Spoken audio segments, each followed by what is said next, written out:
Well, hello and welcome to SoCal Prep Report. My name is Randy Rosenbaum. Tarek Fatal from SB Live will join me momentarily. We just had the city championships in baseball at Dodger Stadium. And Tarek, it never disappoints. It didn't. It really, I would say, even exceeded expectation, right? Because Birmingham in the open division is like, here we go again, maybe the same old story, and we didn't get the same story. We got a different one, and in fact, there was some history made, and why not have it be at Chavez Ravine? And that history was made by Bell. They were a 4-1 victor in the championship game. Bell was able to go through the entire San Fernando Valley.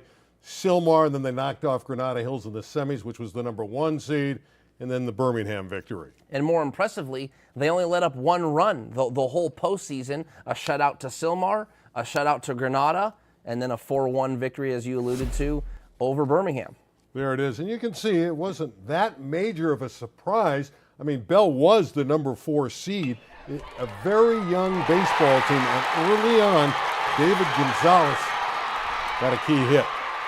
You know, that's what was so surprising about this. Yeah, you know, you have the seedings that make it like it's supposed to be close, but it's more so about the giant of Birmingham going down. Yeah, here's the Gonzalez hit that gave him the 1-0 lead.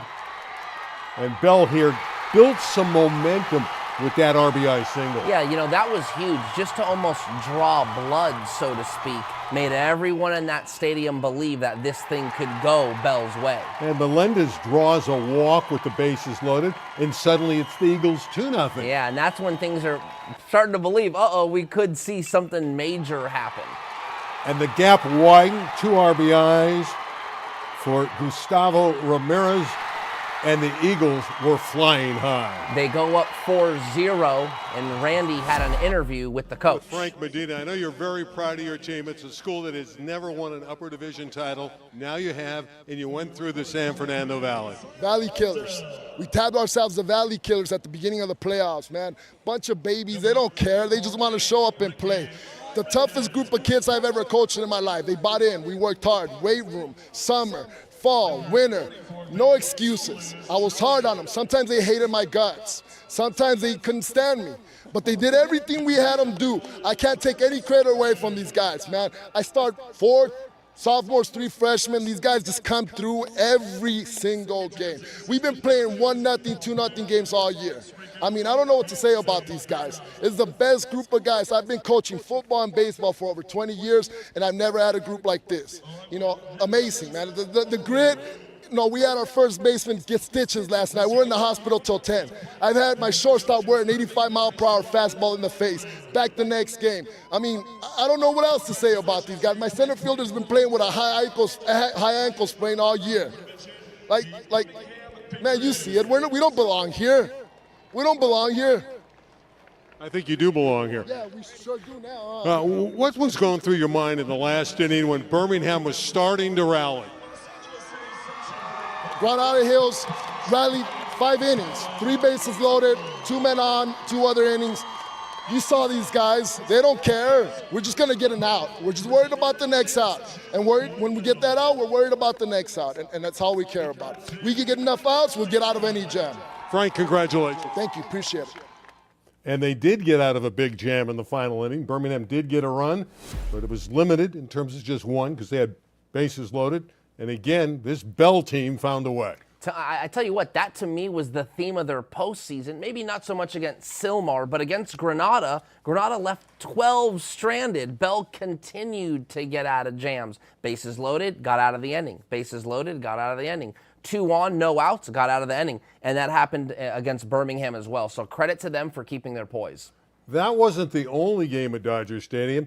North Hollywood in the D1 game outduels Bandy. Now, these were 2 teams that were 7 and 8 in the seedings that got there. Yeah, a little more surprising, right, to see somewhat mid-table, mid-seeding type teams get to the Division I championship, but all that matters is everyone wants to play at Dodger Stadium, and these 2 teams got to do that. You can see it there, the #7 and the #8. This went a long way. This game went to 8 innings, and it was the Huskies' first championship since 2012. Early on, Banning took the lead. Yeah, you know, and I think at Dodger Stadium, when there's so much space out there, any coach will tell you, you just want to create opportunities for the other team to make mistakes. And that happened a few times in this game. Now, this was interesting. Runner leaving early from third base. It looked like Banning was going to stretch the advantage, but this runner's actually called out. The run didn't count. Right, so the umpire believes that the runner on third left early. North Hollywood decided to tag that third base right there, boom, and you can see the umpire down the third baseline give the out signal, and a swing of emotion, right? To think you scored another run. Oh wait, no, we didn't, and to get an out for North Hollywood. And they enhanced their lead, built on it, just made it 2-0. Then the Huskies, who did not have a home field this year, there's construction in North Hollywood, so they had to play it away from home in every game on a neutral field, gets the championship in D1, and boy, did they celebrate. My favorite thing about the city section championships is you never know who's going to win them, and of course we had Randy talk with the coach and the player. Coach, congratulations. It's been quite a journey for the Huskies.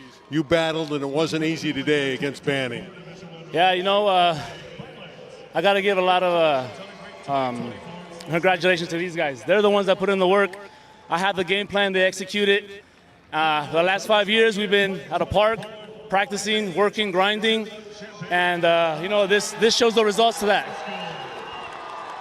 How about, speaking of Park, Nick Park, the game he had for you today, 2 triples, key RBI to win the game really with the triple, and another hit. It was 3 hits, 7 total bags. Yeah, he's been one of those guys that struggled early on in the season. I started picking it up in the middle of the season, and he came up big for us during the playoffs. When I say the journey, you don't have a home field. So I guess your home field now is Dodger Stadium. Talk about how hard it was to break through having to go through that kind of schedule every game on the road.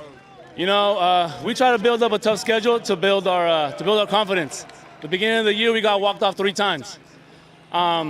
Traveling is you just got to deal with it. Maybe we should get some frequent flyer miles from Southwest or something. But again, testament to these kids for putting up with it, bus time after time, getting home late, doing homework, and just being ready to go the next day. When did you truly believe this team had a shot? Day one. First day I came in here. I said I came in here with that culture to change the program around. And I let these kids know. I came from a gritty background, and I'm trying to instill that into these guys. Well, obviously you got it done. As an 8th seed, you had to go through Garfield, the top-ranked team in the division, a good Chatsworth team, and now Banning, and you started off against Wilson. That's a gauntlet of teams to go through to win the title. Like I said again, the only ones that believed in here was us. And these kids never gave up. They fought hard all year long. When playoffs began, we had one goal. We also had one motto: there is no tomorrow, because there is none. Well, Nick Park, just another day at the office, 3 for 4 at Dodger Stadium. You just won a title. What's going through your mind? I'm at a loss for words. It's crazy to play at Dodger Stadium. Just glad I could come in clutch for my team and get a few pieces. Yeah. Let's take us through the first triple. The one that went down the line, scored a run, you had the RBI. What were you looking for in that first triple? I knew he wouldn't walk me. He was missing outside, so I knew he'd kind of come in. Just looking for a fastball inside, and I got it. Got a barrel. Then you got a second triple, which is very unusual. Very few people get 2 triples in one game. Take us through the second triple. It kind of got in on me, got jammed a little bit. Kind of just blooped it into right. I got by him, and I got my second triple. It's interesting, and I'll let you go. I know you struggled a little bit hitting the ball down the stretch, but to have a game like this in your final game has to feel so sweet. It feels amazing. I got the junior curse, but it kind of ended, I guess. Just so glad to be kind of hitting today. Congratulations. Thank you so much. There it is, 3-1. Another good story with the fact that they were road warriors. Listen, you can't deny the fact that one of their most famous alums was in the building. Come on. Well, here's your chance. Come on. I'm a Husky alumnus. And there we I go. also got to shower our producer, Larry Zavala, because he's from Bell. So Randy and Larry There it is. on the field There celebrating it is. together. That's awesome. Hey, you know, what a fun moment. Hey, nothing wrong with having a little school pride. Nothing wrong with that. And look, you got two alums proud to be champions that day at Dodger Stadium. What a cool moment. Yeah, I will say it was fun, and you find yourself as an alumnus rooting for your old school naturally. Division III baseball, University, to me, is not really a city power, but congratulations. They win a championship. Not easy, over Lincoln 2-0. You can see a couple pitchers throwing a 3-hit shutout to get it done. Now that takes us to Division II. A rally to win it for Eagle Rock. Actually, they led early. They see Monroe go for 7 unanswered runs. They trail 8-5, and the Eagles come back. Got to stick to it. When there's so many moments in the season that are helping your team build to a moment, and what a great opportunity to have the key moment of the season in the championship game. And we happen to have the head coach with us, Moises De Leon. He's an interesting gentleman. He's coached a lot of different sports for Eagle Rock, and he brought with him his fine infielder and pitcher, Reilly Brousseu, who happens to be an outstanding quarterback for the Eagles football team. Gentlemen, welcome to the program. Coach, we'll start with you. First and foremost, congratulations. And second of all, what did go through your mind when you saw your team lose a lead, watch the Monroe Vikings score 7 unanswered runs, and suddenly you're trailing by a few runs in the middle of the game? That was a time we were actually worried a little bit. We came in pretty confident, and then when they made a run, we're like, oh man, they came to play as well. So we had to get composure and say, hey, let's get this done. We always play pitch by pitch, inning by inning, and that's what we just preached, and the kids got it done. Reilly, as a senior, is there something particular maybe you said, another senior, maybe it was an underclassman? Was there something particularly you remember that someone said that made you feel like, okay, we need to rally and get this lead back? Can you remember that moment? Yeah, going down 8-5 when we were up 5-1, it shocks. You're first in shock. So it was a team effort. We all got together and we're like, this is not how we're going to end our season. We got to fight, and it's nothing new. The game before, it was a 2-1 game against a very good Port of LA team. We came back in the second to last inning to win that game to send us to the championship. So it was nothing new for us. We thought we thrived under pressure, so we loved it, and we just came up big when we needed to. Coach, we just saw these two teams celebrate Bell and North Hollywood at Dodger Stadium. You didn't have the luxury of playing at Dodger Stadium all season long. You were playing at a park. Talk about the trials and tribulations of playing road games and not having a nice facility even to play the championship game in. Our attitude was always, hey, give us a field and we're going to play. We've played at a park since I've been there. We play at Yosemite Park. It doesn't have a mound, so anytime that we would get a mound, we would get excited. Our pitchers were like, hey, okay, we have a mound. Now we're going to increase our velo, work on some other pitches. So our attitude was always, hey, just put us wherever and we're going to play. Reilly, tell the viewers a little bit about the kind of player you are, what position you play, how you like to position yourself or approach at bat. I know off air you were talking about, I know you play football, but we were talking about how you played baseball your whole life. Talk to us about that a little bit. Yeah, I mean, baseball, I've been playing baseball since I can imagine, remember playing. And it was just enjoy it. I think I've been playing, luckily, varsity baseball for Eagle Rock since I entered sophomore year. And I didn't have a lot of success at the senior year. I had a slump in the beginning. I mean, in the middle of the year, I went 0 for 16. And I've had success at Eagle Rock, and I'm very grateful for it. But learning to take a step back and just control what you can control and battling back from that was really hard. And it taught me how to be a better leader for other guys going through it on our team as well. Reilly, you had some huge games as an Eagle Rock quarterback, 515 yards and 6 touchdowns against Marshall. You threw for nearly 500 yards in another game. I think that was Lincoln on back-to-back weeks. So you threw for 1,000 yards in a 2-week period. You were selected to play in the LA Gridiron Classic. You throw the first touchdown of the game. What was that experience? And we're showing that touchdown right now. What was that experience like playing in this All-Star game? Oh, it was a great opportunity for me and all the other guys on both sides of the team. We enjoyed playing. I mean, that the South team had some guys on that team, and I remember actually before the touchdown pass, I actually got hit by one of the King Drew linebackers, and I mean, it was definitely a shock. But it was a great experience. I had a ton of fun, and it was definitely a great moment with Jake to catch that touchdown pass for the first one. Coach, athletes like Reilly playing multiple sports, how much do you enjoy coaching athletes that are multidimensional like that? I like them to get that experience. We don't run a year-round program, and I encourage them to go play other sports. I do like them to be well-rounded, and Reilly brings that to us, as well as other players. One of our other pitchers does basketball, and then we just come together and we say, hey, let's rally and do this baseball thing. And I think that's where we have leaders like Reilly that bring stuff from football, Jake Sugi that brings some from basketball, and they just bring this together, and we meshed well when we needed to. Coach, you've been around Eagle Rock for a long time. This is your first championship as a head coach. I know you were an assistant coach on a football team a couple decades ago that won a title.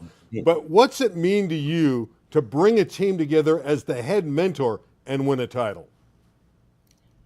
I'm at a loss for words, as you can tell, and usually I'm not. But these guys just brought it together. They bought in. They said, Coach, let's get this done. I remember early in the season, we struggled a little bit just because these guys did come from other sports. And we said, hey, are we going to have a championship run? This is the senior year for a couple of our veterans that have been with me for a couple of years.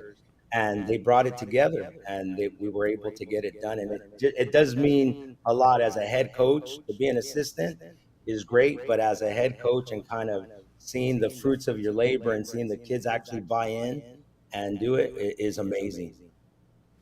My last question for Reilly is actually another reflective type question. At what point in that season did you feel, and maybe in the postseason, maybe after a win or something like that, you felt, you know what, wait a minute, we could win a city title. This senior year could be really special. Was there a certain moment or game that made you guys feel like you could be city champions?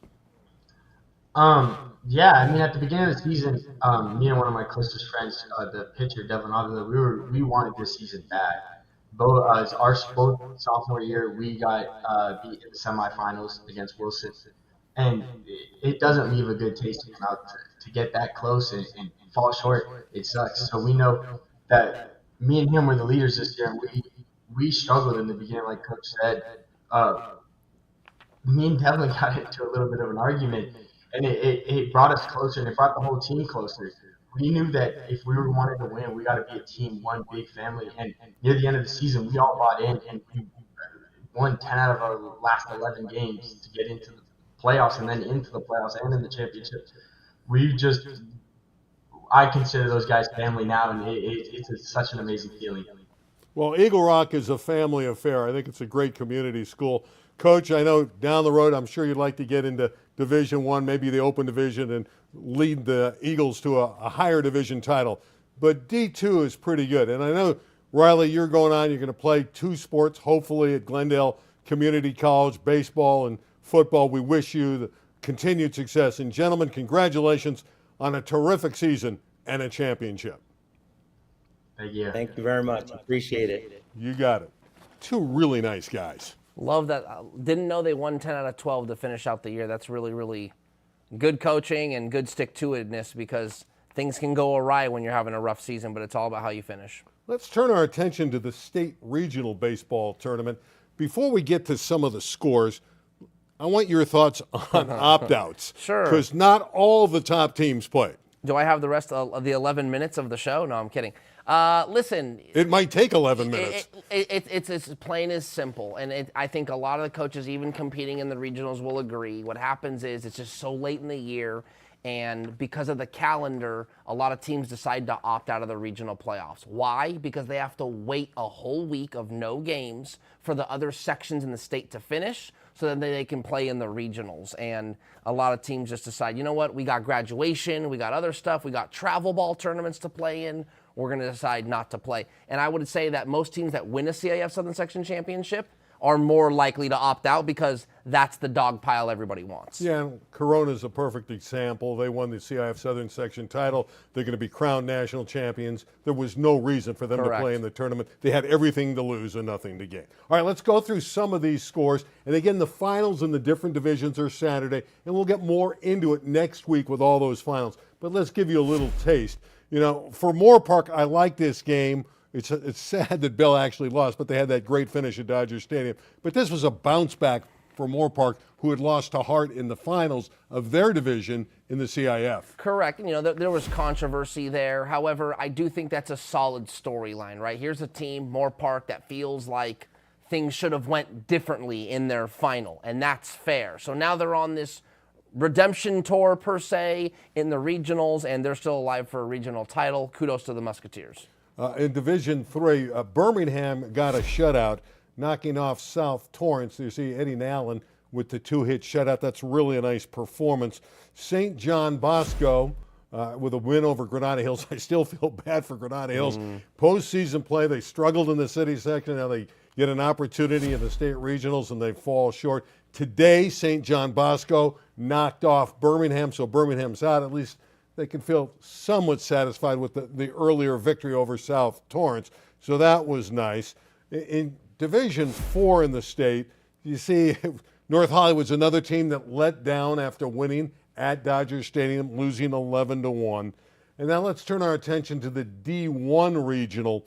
That was Orange, Lutheran, and Santa Margarita. These are two really outstanding teams. Juggernaut teams, I would say. That Trinity League was the best league in Southern California this year. Usually the Mission League's right there, but they kind of had a down year.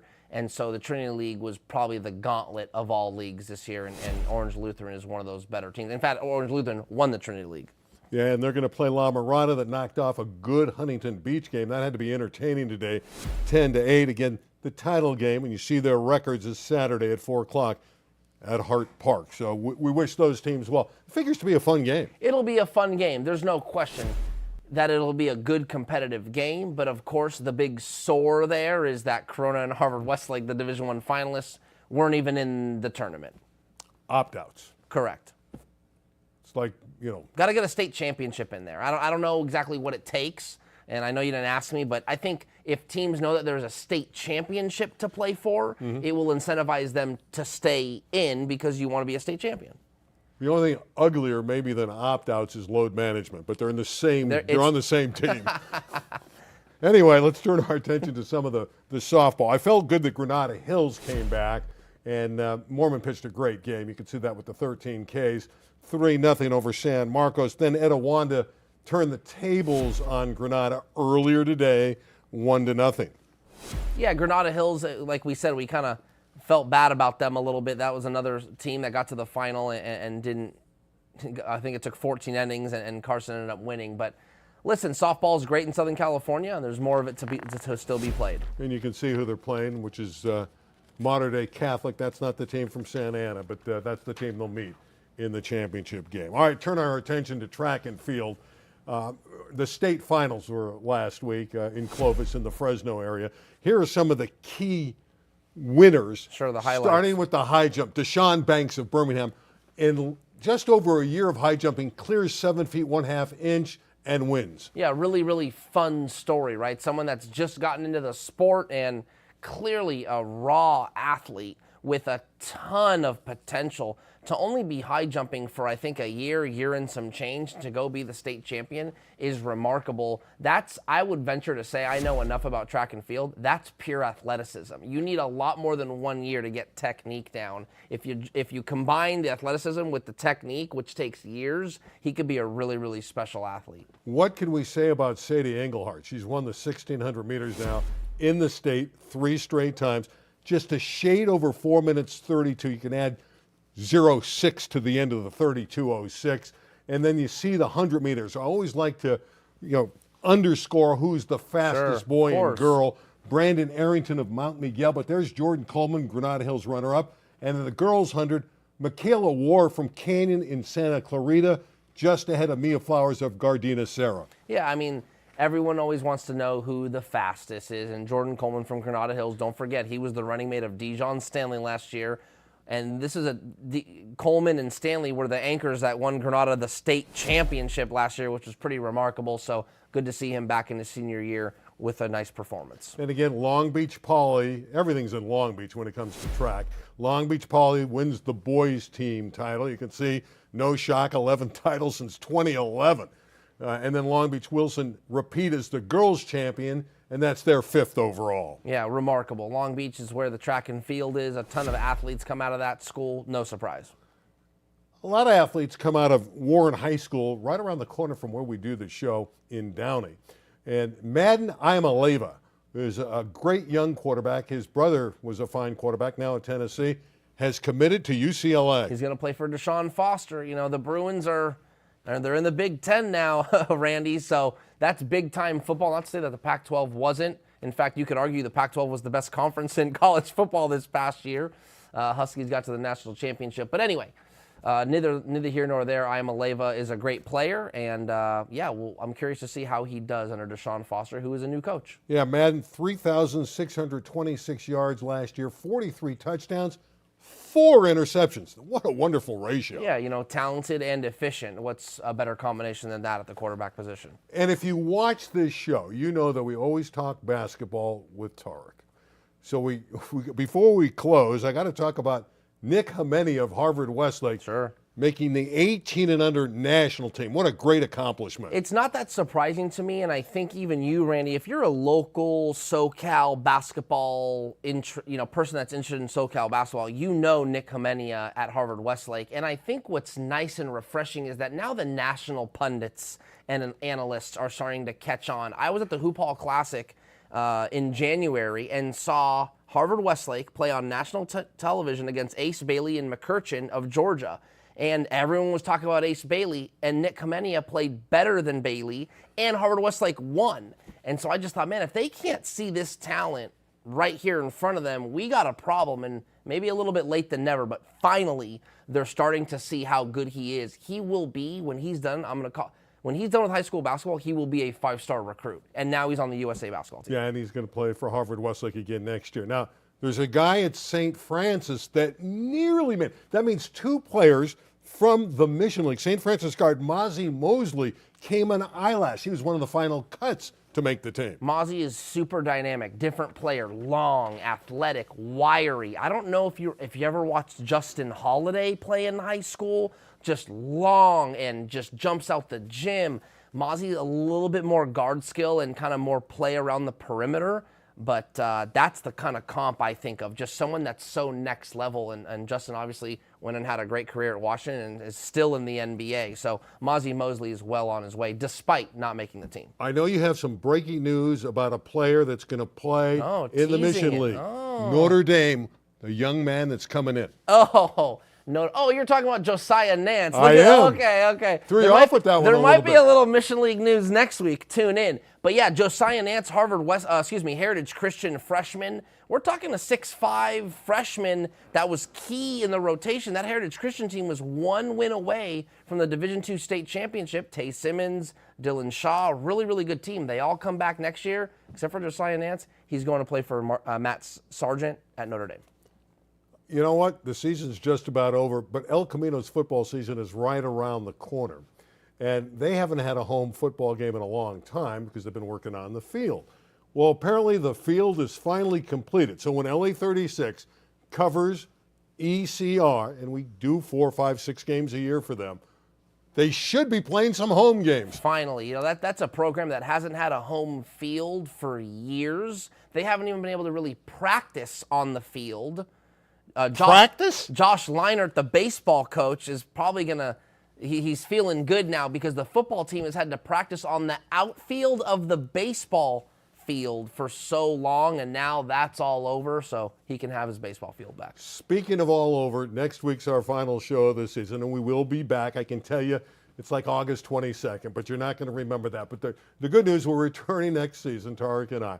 But next week's going to be our final show. We'll do a little year in review, and obviously we'll take a closer look at those state finals, the regional baseball tournament. Yeah, looking forward to it. Of course, another great year under our belts, and we'll polish it off next week. Yeah, take it easy. You don't have to work this week. So that's going to wrap it up. For Tarek Fatal, I'm Randy Rosenbaum. We'll see you for that Year in Review show next Thursday night, live right here at 9 o'clock. Good night, everybody. You're playing a lot of golf right now. Celtics in 6. No, Dallas in 7. You Celtics think the Celtics in 6? Drew Holiday's going to shut down Kyrie Campbell Irving. Hall. Drew.